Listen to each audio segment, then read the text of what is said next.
ವ್ಯರ್ಥ ಆಗೋದಿಲ್ಲ. ನೋಡಿ, ಯಾವುದೋ ಒಂದು ನಾವು ಒಂದು ಕಾಳು ಹಾಕಬೇಕು ಅಂತಂದ್ರೆ ಅದು ವಾಪಸ್ ಬರುತ್ತಾ ಅಂತ ಯೋಚನೆ ಮಾಡ್ತಾನೆ. ಆದ್ರೆ ಮನುಷ್ಯ ನೋಡಿ, ಭೂಮಿಗೆ ಹಾಕುವಂತ ಒಂದು ಕಾಳೇನಾದ್ರೂ ನಾವು ಭೂಮಿ ತಾಯಿಗೆ ಹಾಕಿದ್ರೆ 1000 ಕಾಳಾಗಿ ಅದು ವಾಪಸ್ ಬರುತ್ತೆ ಅಲ್ವಾ? ಒಂದೇ ಒಂದು ಕಾಳು ರಾಗಿ ಚೆಲ್ಲಿದ್ರೆ ಎಷ್ಟು ಬರುತ್ತೆ? ಭತ್ತ ಒಂದು ಕಾಳು ಚೆಲ್ಲಿದ್ರೆ 100 ಕಾಳು 1000 ಕಾಳು ವಾಪಸ್ ಕೊಡ್ತಾರೆ. ಅದು ಭೂಮಿ ತಾಯಿಗೆ ಇರುವಂತಹ ಒಂದು ಶಕ್ತಿ. ಆದ್ರಿಂದ ಯಾವುದೇ ಒಂದು ಸೃಷ್ಟಿ ಕಾರ್ಯ ಅನ್ನುವಂಥದ್ದು ಹೆಣ್ಣು ಮತ್ತು ಮಣ್ಣು ಇವೆರಡನ್ನ ಬಿಟ್ಟು ಸಾಧ್ಯನೇ ಇಲ್ಲ ಅಂತ ಹೇಳ್ಬೋದು.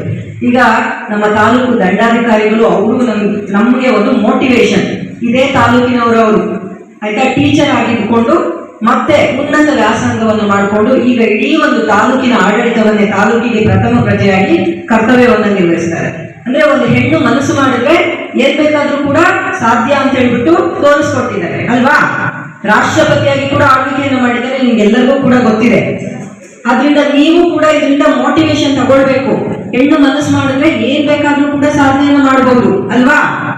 ಆದ್ರಿಂದ ನೀವು ಕೂಡ ಒಂದು ಮೋಟಿವೇಶನ್ ಅನ್ನ ಮಾಡಿಕೊಂಡು ನಾವು ಹಾಗೆ IAS ಆಗಿರ್ಬೋದು, KAS ಆಗಿರ್ಬೋದು, ಡಾಕ್ಟರ್ಸ್, ಇಂಜಿನಿಯರ್ಸ್, ಲಾಯರ್ಸ್, ಹೀಗೆ ನಿಮ್ಮದೇ ಆದಂತ ಯಾವುದೇ ಕ್ಷೇತ್ರ ಆಗಿರ್ಬೋದು ಆ ಕ್ಷೇತ್ರ